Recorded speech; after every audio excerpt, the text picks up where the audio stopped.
नमस्कार, आप देख रहे हैं अपना बिहार। मैं हूं आपके साथ विभा उपाध्याय। बुलेटिन की शुरुआत इस वक्त बड़ी खबर के साथ पटना से यह खबर आ रही है, जहां नहाने के दौरान गंगा में 4 लड़कियां डूब गईं।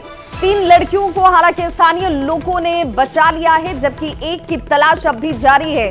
पुलिस और एसडीआरएफ की टीम फिलहाल तलाशी अभियान में जुटी हुई है। फतुहा थाना क्षेत्र के कटैया घाट की यह घटना, जहां पर एक लड़की की तलाश में इस वक्त पुलिस और एसडीआरएफ की टीम जुटी हुई। तो स्नान के दौरान बताया जा रहा है कि हादसे का शिकार 4 लड़कियां हुई, जहां पर 3 लड़कियों को स्थानीय लोगों ने बचा लिया, जबकि एक की तलाश अब भी जारी है। तो सावन की पहली सोमवारी के दिन ही भागलपुर में एक बड़ा हादसा हुआ है, जहां गंगा स्नान करने के दौरान नवगछिया में 4 युवक की डूबने से मौत हो गई है। और इसके बावजूद भी लोग घटना से सबक लेने को तैयार नजर नहीं आते। सुल्तानगंज के नमामि गंगा घाट पर लोग हादसे को दावत देते हुए नजर आ रहे हैं। जरा तस्वीर देखिए, जहां पर बैरिकेडिंग की गई है, यानी कि उसके दूसरे तरफ जाना खतरनाक हो सकता है, लेकिन इसके बावजूद लोग मानने को तैयार नहीं है। पटना में भी नहाने के दौरान गंगा में 4 लड़कियां डूब गईं। 3 लड़कियों को हालांकि लोगों ने बचा लिया, जबकि एक लड़की की तलाश अब भी जारी है। लेकिन चाहे वो गंगा घाट पर इस तरह की तस्वीरें हों, चाहे भागलपुर में आप तस्वीर देख लीजिए, हर तरफ लोगों से सावधानी बरतने की अपील की जाती है। लोगों को खुद भी सतर्क रहने की जरूरत है, लेकिन तमाम आदेश और निर्देश की अवहेलना करते हुए लोग यहां देखिए गंगा में डुबकी लगा रहे हैं, और वो भी उन जगहों तक जाकर जहां पर जाना खतरनाक हो सकता है।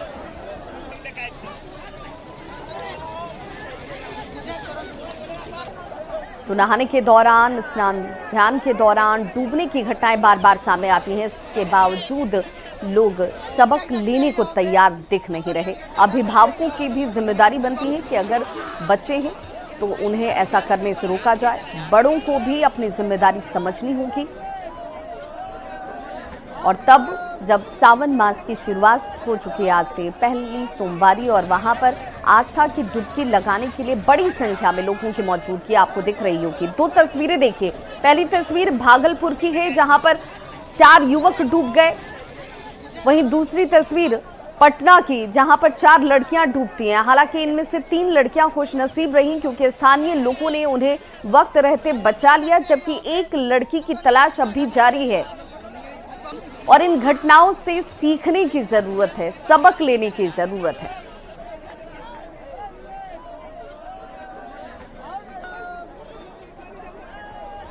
और ऐसे में न्यूज 18 आपसे अपील करता है कि गंगा नदी में पानी का जलस्तर इस वक्त काफी बढ़ा हुआ है।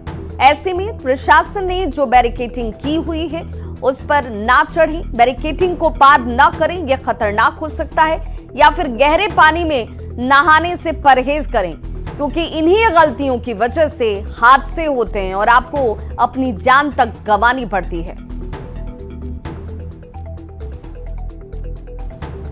और बड़ी खबर इस वक्त दिल्ली से आ रही है, जहां बिहार को विशेष दर्जा नहीं मिलेगा। बिहार को विशेष राज्य के दर्जे पर केंद्र सरकार ने जवाब दिया है। मौजूदा प्रावधानों में विशेष राज्य का दर्जा नहीं दिया जा सकता है। मांग पर केंद्र सरकार ने अपना जवाब रख दिया है। मौजूदा प्रावधान जो हैं, उस प्रावधान में यह संभव ही नहीं है कि विशेष राज्य का दर्जा दिया जा सके।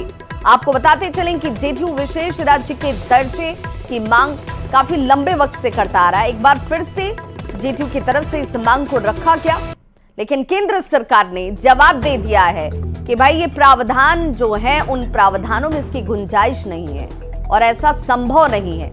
हालांकि विशेष राज्य का दर्जा, ये विशेष पैकेज दर्जा देने का प्रावधान नहीं कह रहा है, इसकी इजाजत नहीं देता है, तो क्या विशेष पैकेज मिल सकता है? अब इस पर चर्चा शुरू हो जाएंगी। और दिल्ली से हमारे साथ सहयोगी विनीत जुड़ गए हैं। विनीत, केंद्र सरकार के सामने जेडीयू की मांग, और कहीं ना कहीं कांग्रेस ने भी उस पर अपनी सहमति दी थी, लेकिन केंद्र सरकार ने तो साफ कर दिया प्रावधान नहीं है, विशेष राज्य का दर्जा संभव नहीं है। जी निश्चित तौर पर मैं आपको बताना चाहूंगा कि जिस तरह से मैं सवाल आया था उसके जवाब में वित्त राज्य मंत्री पंकज चौधरी का साफ तौर पर कहना था कि जो मौजूदा प्रावधान है उसके तहत जो है विशेष राज्य का दर्जा जो है वो नहीं दिया जा सकता। साफ तौर पर जब पंकज चौधरी ये जवाब दे रहे थे तब उन्होंने इसमें यह भी बात कही थी कि जो पहले की भी सरकार थी 2012 में भी इस तरह की मांग आई थी, लेकिन 2012 में भी जो है वो विशेष राज्य के दर्जे के मांग को खारिज किया गया था। साफ तौर पर उनका कहना है कि जो विशेष राज्य के दर्जे के लिए जो प्रावधान होते हैं उसमें कुछ क्राइटेरिया होते हैं और उस क्राइटेरिया को बिहार जो है वो फुलफिल नहीं करता और इसी कारण जो है विशेष राज्य का दर्जा जो है वो नहीं दिया जा सकता। पहले भी इस तरह की मांग उठती रही है और पहले भी इसको खारिज कर दिया गया था, क्योंकि जब एनडीसी के पास जाती है वहां पर जो है वो विशेष राज्य का दर्जा जो की मांग की थी उन्हें क्राइटेरिया में नहीं लाया गया। लेकिन एक बड़ी बात यहाँ पर मैं आपको बताना चाहूंगा कि जब कल हम संजय झा से बात कर रहे थे तब उनका यह साफ तौर पर कहना था कि विशेष राज्य का दर्जा अगर नहीं भी मिल सकता है तो कम से कम विशेष पैकेज जो है वो दिया जाए। हालांकि आज जब यह प्रश्न आया था, प्रश्न के जवाब में वित्त राज्य मंत्री पंकज चौधरी ने साफ तौर पर कहा कि विशेष राज्य का दर्जा जो है वो नहीं दिया जा सकता। लेकिन कल जैसा कि हमने देखा, हमने जब संजय झा से बात की थी, उन्होंने सर्वदलीय बैठक में बिहार को विशेष राज्य का दर्जा दिए जाने की मांग की थी और साथ ही साथ उन्होंने यह भी कहा था कि अगर मौजूदा प्रावधानों में विशेष राज्य का दर्जा नहीं दिया जा सकता तो कम से कम विशेष पैकेज जो है वो दी जाए। अब सबकी नजर जो है वो कल वित्त मंत्री निर्मला सीतारमण के जब वो बजट पेश करेंगी उस पर रहेगी कि क्या आखिरकार बिहार को विशेष पैकेज जो है, स्पेशल पैकेज जो है वो मिलता है या नहीं मिलता है। विशेष राज्य का दर्जा जो है उसे खारिज किया जा चुका है। जी बिल्कुल विनीत, चूंकि कहा जा रहा है कि जो प्रावधान है उन प्रावधानों में जो क्राइटेरिया तय किए गए हैं उस पर बिहार खरा नहीं उतरता, इसलिए संभवतः ये संभव नहीं है कि इन्हें विशेष राज्य का दर्जा दिया जा सके। आखिर वो कौन से आधार बताए जा रहे हैं जहां पर बिहार खरा नहीं उतर पा रहा है या उस क्राइटेरिया को वो फुलफिल नहीं कर रहा है? जी निश्चित तौर पर अगर हम बात करें विशेष राज्य के दर्जे बैंक की बात करें, वहां पर जो क्राइटेरिया होती है कि क्या वह जो राज्य है वो क्या पर्वतीय राज्य है, क्योंकि जिनमें अगर हम देखें नॉर्थ ईस्ट के कुछ स्टेट्स हैं उन्हें विशेष राज्य का दर्जा जो है वो मिला हुआ है। पर्वतीय राज्य के जो स्टेट्स हैं वहां पर मिला हुआ है, जो विशेष ज्योग्राफिकल स्टेट्स हैं उनको मिला हुआ है।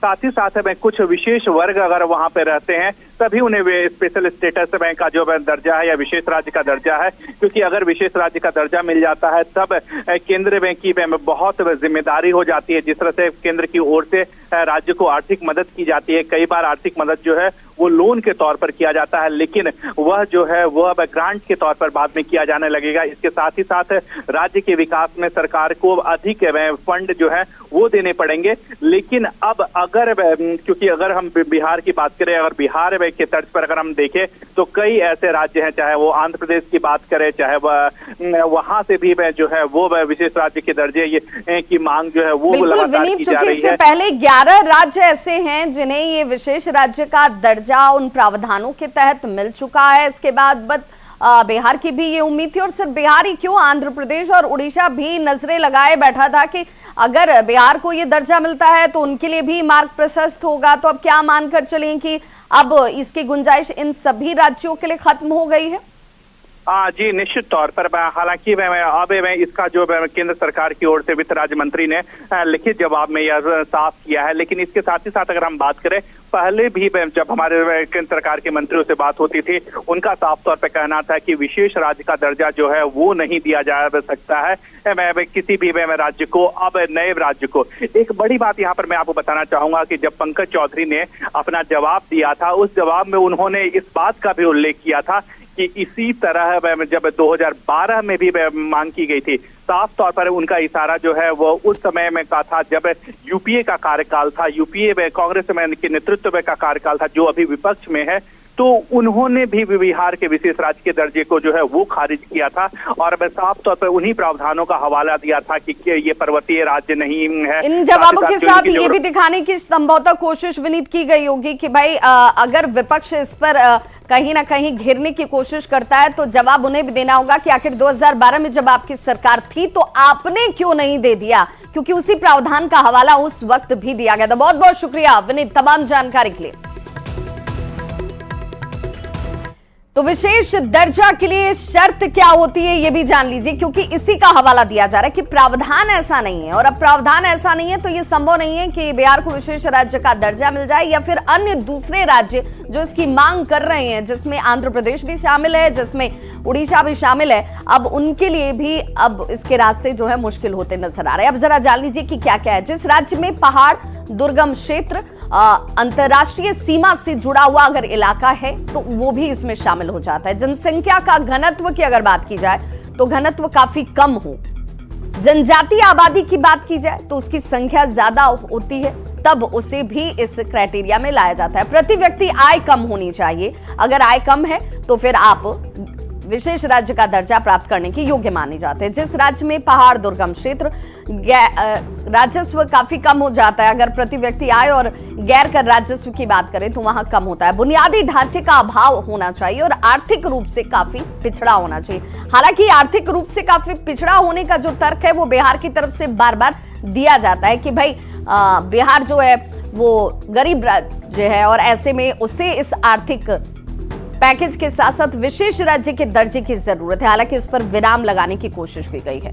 बिहार को क्यों चाहिए विशेष राज्य का दर्जा वो भी जान लीजिए। साल 2000 में तत्कालीन बिहार राज्य को 2 राज्यों में बांट दिया गया था। उस वक्त बिहार और उसके बाद बंटवारे के बाद बिहार और झारखंड 2 राज्य बन जाते हैं विभाजित होने के बाद से। प्राकृतिक संसाधनों से समृद्ध झारखंड के अलग होने की वजह से बिहार की अर्थव्यवस्था जो है वो प्रभावित हो गई। नीतीश कुमार कई वर्षों से बिहार को विशेष राज्य का दर्जा देने की मांग लगातार करते आ रहे हैं ताकि बिहार की जो गाड़ी है वो और रफ्तार पकड़ सके, तेजी से उसे विकास के मार्ग पर दौड़ाया जा सके। ये कोशिश, ये तर्क जो है वो नीतीश कुमार की तरफ से बार बार दिया जाता है। अब जरा जान लेते हैं अर्थशास्त्री एनके चौधरी ने, चूंकि अर्थशास्त्री हैं और उनकी तरफ से विशेष राज्य का दर्जा और विशेष पैकेज क्या मायने रखता है और कैसे ये दोनों अलग हो जाते हैं। अगर विशेष राज्य का दर्जा नहीं तो विशेष पैकेज क्यों जरूरी हो जाता है, जरा मतलब समझ लेते हैं। लाभ ये है कि जो केंद्र सरकार से राशि प्राप्त होती है उसका 90% विशेष राज्य के दर्जा वाले राज्य को ग्रांट के रूप में दिया जाता है, अनुदान के रूप में। आप जानते हैं अनुदान को लौटाने की जरूरत नहीं है और अनुदान पर कोई सूद देने की जरूरत नहीं है, लेकिन जो 10% उसमें होता है वो उसको लोन के रूप में, ऋण के रूप में दिया जाता है। स्वाभाविक है कि जो राशि उसको मिलेगी वो ऋण मुक्त होगी, वो ग्रांट के रूप में होगी, अनुदान के रूप में, तो इससे सहायता मिलती है। दूसरी बात यह है कि जो कर हैं उन करों में विशेष छूट होती है। स्वाभाविक रूप से इससे अपेक्षा की जाती है कि विशेष राज्य के दर्जा वाले राज्य को केंद्र से अधिक सहायता अनुदान के रूप में मिलेगी। दूसरा, केंद्रीय करों में उसको छूट मिलेगी। इससे जो निवेश होता है, प्राइवेट इन्वेस्टमेंट, उसको इंसेंटिव मिलेगा उस राज्य में निवेश करने के लिए। और निवेश का सीधा संबंध विकास से है, निवेश का सीधा संबंध रोजगार से है और उस राज्य को आगे बढ़ाने से है। पैकेज विशेष राशि विकास के नाम पर, ऐसे विकासात्मक योजनाओं के नाम पर विशेष धनराशि का आवंटन विशेष पैकेज है। तो विशेष राज्य का दर्जा और विशेष पैकेज दोनों के अंतर आपने समझ लिए। जेडीयू के मुख्य प्रवक्ता केसी त्यागी ने कांवड़ यात्रा के दौरान नेम प्लेट मामले पर कहा है कि जाति धर्म के आधार पर विभाजन नहीं होना चाहिए। वहीं बिहार को विशेष राज्य का दर्जा देने की मांग जेडीयू के मुख्य प्रवक्ता ने एक बार फिर से दोहराई।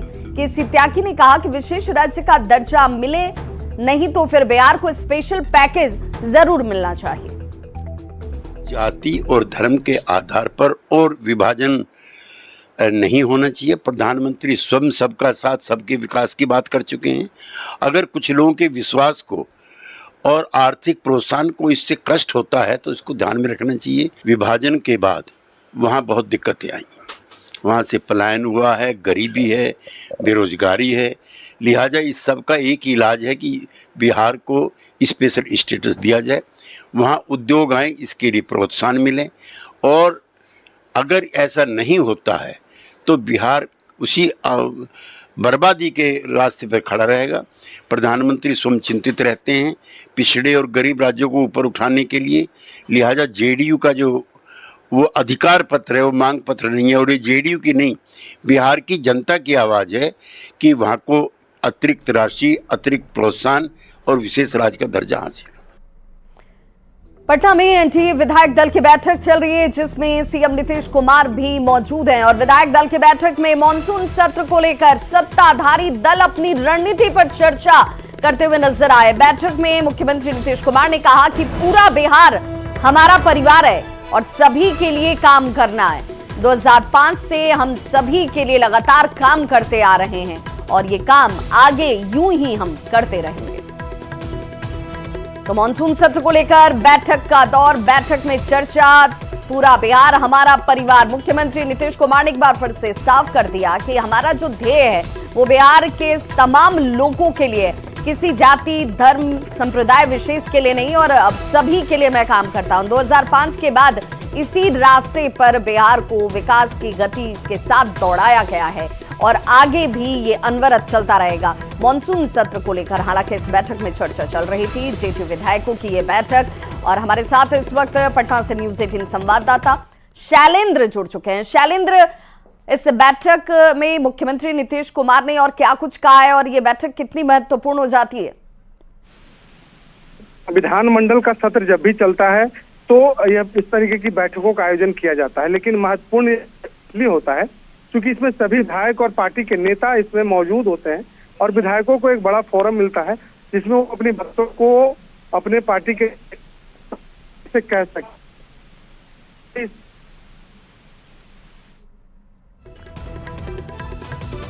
तो अपने सहयोगी से जोड़ने की कोशिश करेंगे। फिलहाल तमाम जानकारी के लिए बहुत बहुत शुक्रिया। तो देखिए, एनडीए विधायक दल की ये बैठक, और विधायक दल की बैठक मतलब एनडीए के तमाम सहयोगी दल जो हैं उस वक्त मौजूद और सभी की तरफ से अपने अपने विचार और सुझाव भी रखे गए। मॉनसून सत्र को लेकर ये बैठक और चर्चा महत्वपूर्ण।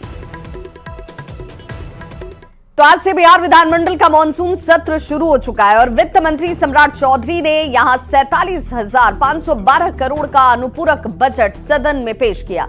सदन की कार्यवाही कल सुबह 11 बजे तक के लिए स्थगित कर दी गई है। 22 जुलाई से 26 जुलाई तक मॉनसून सत्र चलने वाला है।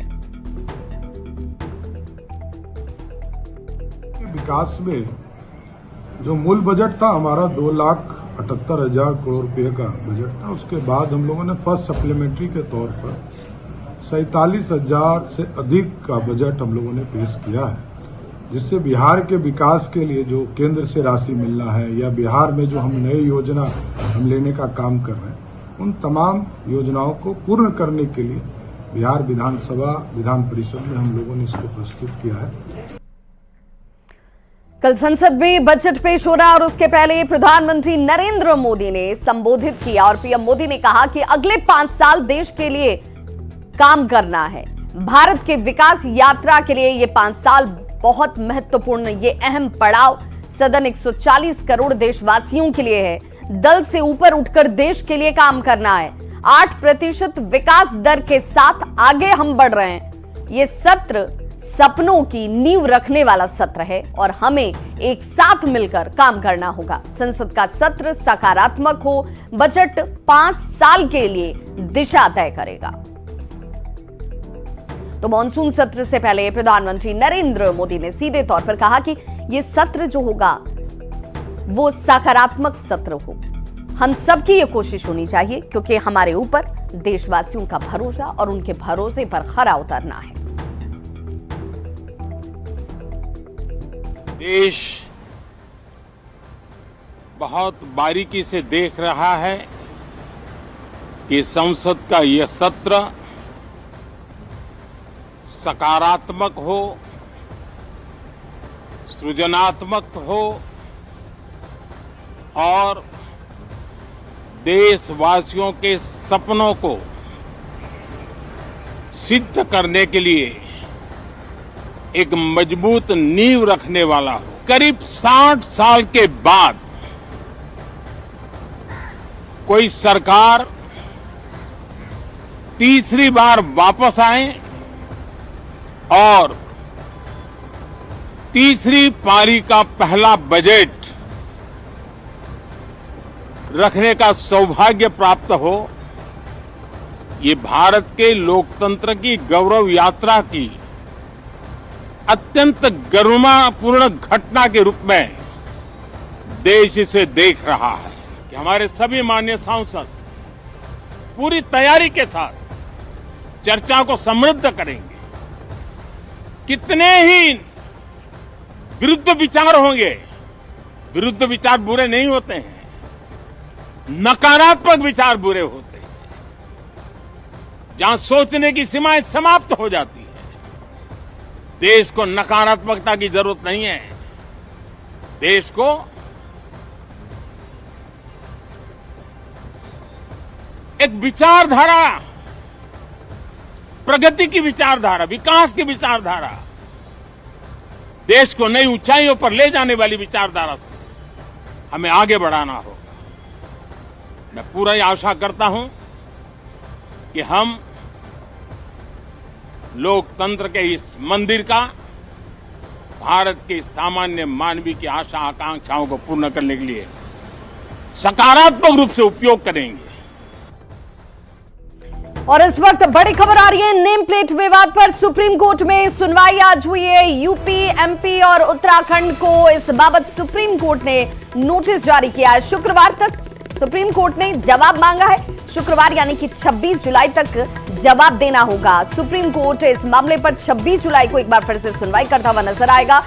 और यह बड़ी खबर, जहां पर उत्तर प्रदेश उत्तराखंड सरकार के आदेश पर अंतरिम रोक लगाई गई है। सुप्रीम कोर्ट ने फिलहाल अंतरिम रोक लगा दी है, यानी 26 जुलाई को जब ये सुनवाई होगी सुप्रीम कोर्ट में एक बार फिर से, तो वो अपने आप में बहुत महत्वपूर्ण हो जाएगी, क्योंकि सीधे तौर पर यह नोटिस जारी किया गया है नेम प्लेट फैसले पर सुप्रीम कोर्ट की तरफ से अंतरिम रोक लगाते हुए उत्तर प्रदेश, मध्य प्रदेश और उत्तराखंड के लिए। तो इस बुलेटिन में बस इतना ही। चलते चलते नजर डालते